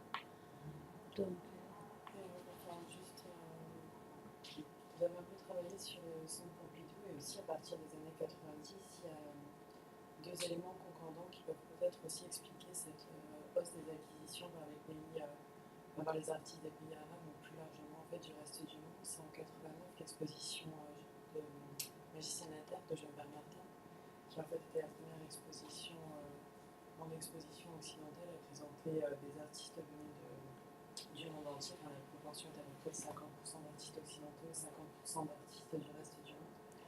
Et en même temps, en Angleterre, il y a l'exposition Anti-Other Story, qui était une approche un peu différente, mais qui en fait visait à mettre en avant les artistes issus, disons, des anciennes colonies britanniques, mais qui habitaient en Angleterre, mais qui étaient toujours placés sous silence. Et en fait, l'exposition Magicien à terre, il n'y a pas eu un effet de suite, mais il n'y a pas eu aussitôt une ouverture de toutes les institutions aux artistes du reste du monde. Mais effectivement, il y a eu plusieurs travaux qui ont porté sur cette exposition, qui montrent qu'il y a quand même eu, que ça a un peu amorcé une sorte d'internationalisation des collections, qui a pris un peu de temps, où il y a parfois des reculs et parfois des avancées en quelque sorte. Et que le Centre Pompidou, au bout d'un moment, a dû aussi se calquer sur d'autres grands musées, notamment les musées à Londres et New York, qui avaient commencé à acquérir pas mal d'œuvres qui venaient d'artistes du Moyen-Orient et qui étaient en quelque sorte sur oui, mais l'artiste qui a été acquis à cette époque-là, c'était Mona Hatoum. Ah oui. Mona Hatoum, on parle de magicien de la Terre, de cette exposition, mais sachant qu'ils ne sont pas vraiment travaillés sur les artistes. C'était une exposition des artistes. Moi, je n'ai pas vu aucune remarque sur les artistes. C'est la première fois qu'ils exposent des artistes provenant de la région, restant toujours sur le fait que ces artistes, ils sont anglophones ou francophones. Donc, on ne peut pas dire que c'est des artistes qui viennent du pays. C'est des artistes un peu politisés aussi. Et on est un peu dans ce contexte. Et la première exposition muséale qui cite dans le titre les artistes du monde musulman, c'est Without Boundary, à MoMA en 2006. Aussi organisée, commissaire d'exposition, c'était une Iranienne, c'était Ferishteh Daftari. C'était la première fois qu'on voit la majorité des artistes vient de... Toujours les artistes, c'est diaspora. Il n'y a pas des artistes invités d'Iran au Liban directement, c'est des artistes qui vivent depuis... C'est le même artiste qui était présent, je peux dire, à la Biennale de Venise en 95 et 99. Il n'y a pas de changement. C'est toujours le même artiste. 3 artistes, on peut dire. Il y a une égyptienne, une libanaise, une iranienne. Donc ça, c'est les 3 plus présentes pendant les années 80 et 90. Après ça, moi, la première exposition que je pense qu'on peut citer en tant un événement qui a invité les autres expositions, les autres musées à nommer, à parler de l'art du monde arabe, musulman, Moyen-Orient, c'était 2006 et MoMA à New York, qui a été soutenu par les mécènes financiers. Vous avez pris Magicien à terre, dans le sens c'était pas uniquement centré sur les artistes du Moyen-Orient, mais c'était la première fait l'exposition internationale avec des artistes qui venaient d'Asie, d'Amérique latine et d'Afrique. Vous avez fait un peu ce d'ailleurs très décrit en même temps, mais bon, c'était quand même. Effectivement, c'est à partir de là où ils ont commencé à faire un travail de réflexion sur les collections. Après, quand ils ont même revu tout l'accrochage, c'était justement possible de réinterpréter à travers le raccrochage l'histoire de l'art moderne et contemporain. C'est largement la culture Ça n'a rien à voir aussi avec quand même les événements politiques. Là, tu parlais du 11 septembre, mais guerre du Golfe. Enfin, est-ce que ces choses-là, je suppose, pèsent quand même sur les pas du tout, à votre avis? Et la crise en Algérie. Non, moi je ne vois pas des liens. Je vois, en fait, j'ai soutenu une thèse sur l'effet de l'arrivée du marché. Je vois plutôt à partir du moment où la valeur économique a été annoncée internationalement. Donc c'est à ce moment-là que les collections ils disent ok, avant qu'il soit tard, avant que les œuvres prennent des valeurs qu'on ne peut pas acquérir, on va commencer à construire des groupes de mécènes, des amis de musée. Toujours, c'est pas que par exemple c'est Pompidou qui dépense à 100%. Ils sont juste acquérir. C'est un article publié dans un numéro de Le Monde Week-end par Roxane Azimi en 2016 qui parlait des mécènes saoudiens de Centre Pompidou. Donc c'est eux aussi qui aident ce processus de visibilité. Ça,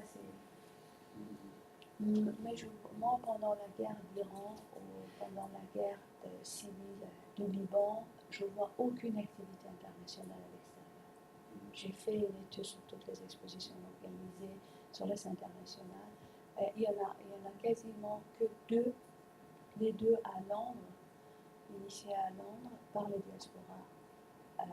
En 89 pour Liban et 2002 pour l'Iran, à Barbican Center. C'est la seule que j'ai remarqué. Après, sachant qu'il y a toujours des petites expositions dans la galerie, qu'ils ont peut-être une visibilité dans un groupe artistique installé dans un quartier ou dans une ville. Pas plus que. Je sais pas plus que ça.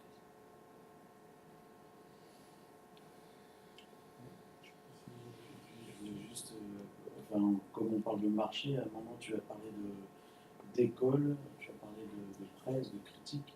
Est-ce que justement, tu as parlé des écoles au début du siècle, mais bon, on voit bien c'était des pays colonisés, on se doute de pourquoi ces écoles d'art se sont installées, etc. à cette époque-là, mais est-ce qu'aujourd'hui, il y a comment dire, des écoles, entre guillemets, MENA pas du tout, et est-ce qu'il y a une presse, notamment en langue arabe, de critiques qui accompagne cette émergence ou pas du tout En fait, ce que je sais à propos du Liban, il n'y a pas de journal ou des revues spécialisées dans le monde. Il y a le journal connu Le Jour, L'Orient, Le Jour, qui a une rubrique spécialisée pour présenter l'art. Et il y a une revue de Selection. Ça ressemble un peu à des revues qu'on voit dans les kiosques. Je ne sais pas de laquelle je peux parler. Il y a une revue. En fait, c'est très.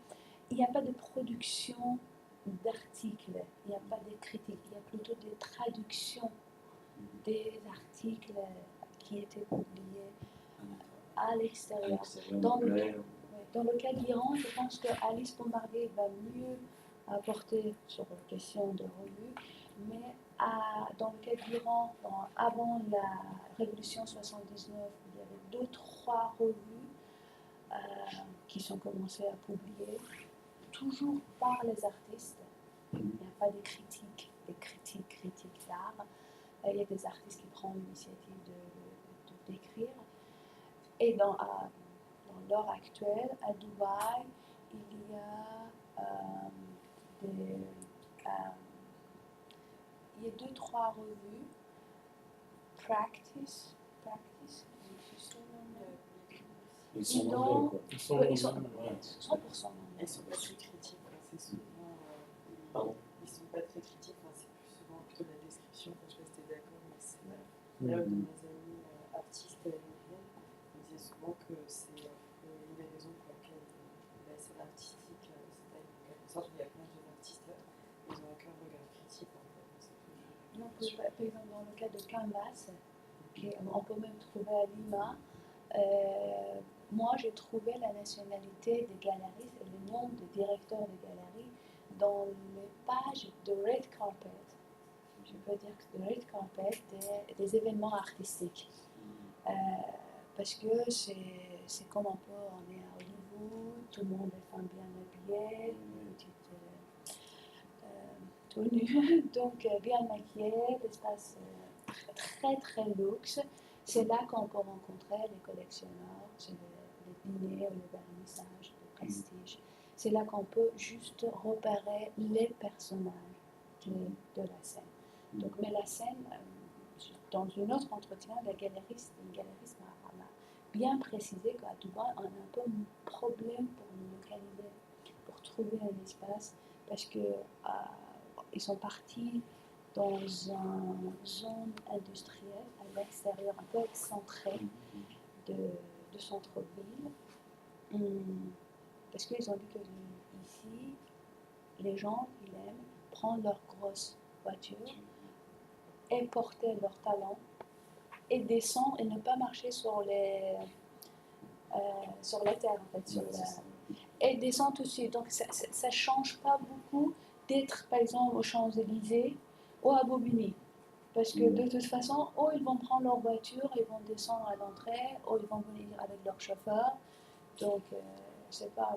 Moi, à Beyrouth et à Dubaï, j'ai eu la chance d'avoir des chauffeurs des galeries. Ils ont, mon chauffeur va venir te chercher. Donc, c'est une culture un peu. Ouais. Donc, Et sur les écoles d'art ah oui, sur les écoles d'art, il y a. Non, les écoles d'art, l'arrivée des écoles d'art date toujours à l'époque de l'année 60. Dans le cas d'Iran, on peut dire que l'Iran n'était jamais colonisé. Il n'était pas influencé. Non, mais quand même, Beaux-Arts de Téhéran, c'est Beaux-Arts de Téhéran, on peut dire, c'est Beaux-Arts de Téhéran. Il y a beaucoup de francophones. Donc, des artistes sont. Il y a des profs françaises, je peux dire, dans les souvenirs des artistes écrits dans l'histoire de l'art. Les artistes, ils ont eu mal à communiquer avec leurs profs parce qu'ils ne comprenaient pas, ils ne se comprenaient pas. La prof parle en française et les artistes, ils sont mal parce qu'ils ne sont pas francophones. Donc, et c'est intéressant parce qu'aujourd'hui, en parlant avec les artistes, par exemple, ils parlent de mention, notre mention, le mot mention. Donc, il y a des mots de système français qui est utilisé aujourd'hui dans le langage courant de cette petite communauté. Donc, mais dans le cas, au Liban, il y avait 2-3 autres écoles qui arrivent après. Au Liban, il y a l'École nationale de l'art, enfin l'Université nationale libanaise, qui est. En fait, j'ai entendu, je ne suis jamais entrée, j'ai jamais entré dans l'école, mais au niveau de coût, ça coûte moins cher que Alba ou American University. Donc, c'est pour ça que les Libanais préfèrent fréquenter cette université parce que c'est moins cher. Et à l'Iran, il y a plusieurs écoles privées qui se développent. Donc, écoles dans l'échelle universitaire, académie, d'études supérieures qui se propagent un peu dans toutes les villes du pays. C'est le cas de l'Iran. On ne voit pas ça dans les autres pays. En Égypte non plus, je pense que c'est limité un peu au Caire, à Alexandrie. Pas plus que ça. L'école dans le cas de l'Iran et de l'Égypte, c'était au début de la colonisation, la période de l'administration. Dans le cas de Syrie, j'ai une amie archéologue syrienne qu'elle parle de l'administration culturelle, l'arrivée de ministères, c'est pas ministère en fait, c'est, on peut dire ministère de l'information, plus tard ça devient ministère de l'information et de la culture. C'était les Français qui s'installent pour les fouilles archéologiques, et c'est à ce moment-là qu'ils ont besoin d'installer leur administration, offrir une école. C'est un peu le cas de nous. Je ne peux pas dire les noms parce que je n'ai pas vu beaucoup d'influence, à part Alba. Alba, c'est francophone, les Beaux-Arts de Beyrouth. Aujourd'hui, au Liban, il y a plutôt l'anglophonie.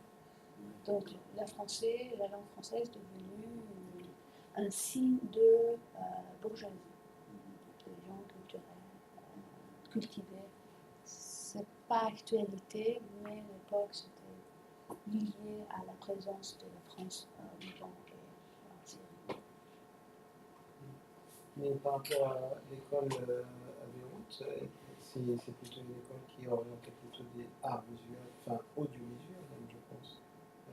Alba, Alba, je peux parler de résultats des sorties d'Alba à travers le salon d'automne qui a été, je pense, organisé en 1950-58. Le salon a été divisé en deux, en peinture et en sculpture. Donc, en fait, l'art connu de l'époque, c'était plutôt même en Iran. On voit d'abord la peinture et la sculpture. L'université, pareil. Et plus tard, c'est la photographie. C'est l'audiovisuel. En fait, l'art visuel, c'est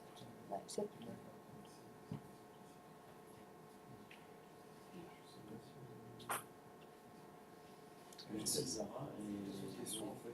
Pardon. Je vais parler rapidement du modèle américain des galeries qui s'inspirent finalement du modèle américain en engageant des artistes fixes. C'était quoi le modèle avant? C'était quoi, comment il fonctionnait? Il y a toujours des modèles, en fait, il y a différents modèles de travail, en fait, on peut dire de typologie des galeries. Il y a des galeries qui sont, on peut dire, un business model qui achètent des œuvres, le stock des œuvres, et plus tard ils le revendent. Ça reste une galerie d'art. Donc, par exemple, Opéra Galerie, elle n'organise pas à Dubaï des expositions. Ça aussi, c'était une partie de ma tête, la typologie des galeries, parce que d'abord, on peut parler de galeries d'art visuel. L'arrivée de galeries d'art visuel, des gens qui sont exposés, ils sont présentés, ils sont pas entrés dans le concept de White Cube. White Cube, c'est l'espace et l'engagement de galerie. Les galeries d'art contemporain, ce sont des galeries qui s'engagent à présenter, défendre, promouvoir un groupe de l'artiste, c'est-à-dire une liste selon leur pouvoir. Il y a des galeries qui présentent juste 8 artistes.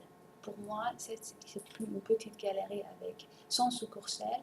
C'est logique d'avoir 8 ou 10, par exemple, artistes, parce que une galerie doit organiser, par exemple, tous les 2 ans, une exposition individuelle pour son artiste. Il faut arriver, entre le temps, la galerie doit envoyer, communiquer avec les différents événements, proposer son artiste, écrire sur son artiste. Ça veut dire modèle new-yorkais, ça veut dire on prend des artistes débutants, c'est un exemple, on travaille sur des artistes jusqu'à où cet artiste devient un artiste professionnel, un artiste qui exposé par exemple dans les musées, invité dans les manifestations. J'ai parlé du modèle new-yorkais parce que avant ça, dans la région, je peux dire qu'il y avait déjà par exemple aucune présence dans la foire d'art.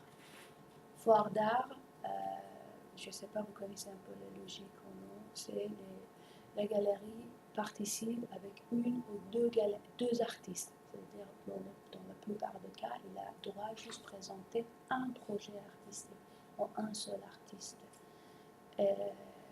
Donc ça vaut cher participer dans le foire d'art. Et la galerie, il faut participer avec un produit qui rassure au moins son frais, son coût de participer. Donc, et ces galeries s'engagent dans le cas à Paris, par exemple, à Dubaï, il n'y a pas de contrat. Ça veut dire que les galeries ne signent pas un contrat avec les artistes. Les artistes, il faut travailler exclusivement avec cette galerie. Ils ont droit de première visite, de première preview, comment ça se dit, première montée de leur création à la galerie. C'est la galerie qui voit en première les œuvres. Et il organise pour la première fois la collection, la série des œuvres de l'artiste dans sa galerie. Et c'est la galerie qui s'engage à vendre les œuvres de cet artiste. Donc c'est une sorte de compromis entre la galerie et un artiste. Au contraire, à l'inverse, par exemple, le cas, je peux donner l'exemple du marché aux Pousses de Paris. Il y a plusieurs galeries d'art, mais ils ne travaillent pas directement avec les galeries. Ils sont plutôt dans le marché secondaire, dans le marché occasion. Donc, mais la galerie, elle est dans le marché première. Ça veut dire que c'est la première fois qu'il présente l'artiste, il expose et il garde cet artiste, il travaille sur la valeur symbolique de l'artiste, en même temps la valeur économique de l'artiste, jusqu'à où cet artiste arrive à une certaine notoriété. Parfois il arrive, parfois il n'arrive pas, donc ça dépend de la galerie. Donc, mais les galeries qui sont un programme culturel et en même temps un programme économique, ce sont des galeries, on peut dire plutôt contemporains, avec des engagements, par rapport aux galeries qui sont différents modes de travail, soit avec les artistes, parce qu'il y a des galeries qui achètent des œuvres, un lot, on peut dire, des œuvres, et ils les stockent dans leur stock, et plus tard, ils l'achètent par exemple à 10 €, plus tard, ils attendent, ils vendent 2 000 €, 3 000 €, 4 000 €. Donc, c'est différents types de travail. Mais c'était les galeries new-yorkaises ou les galeries parisiennes que pour la première fois, ils ont commencé à travailler directement avec les artistes. Ils ont signé, ils sont devenus monopole d'un artiste pour le promouvoir, protéger et présenter auprès de différents acteurs du monde de l'art. Donc, je ne sais pas si c'est clair, je ne sais pas.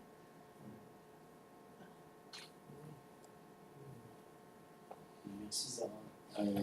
Et puis on va se retrouver le 9 novembre avec Alice Bombardier, qui sera un prolongement, si j'ose dire, de ton exposé, mais on reviendra dans les années 40-50 pour parler des revues artistiques iraniennes. Voilà. Merci encore. Merci beaucoup.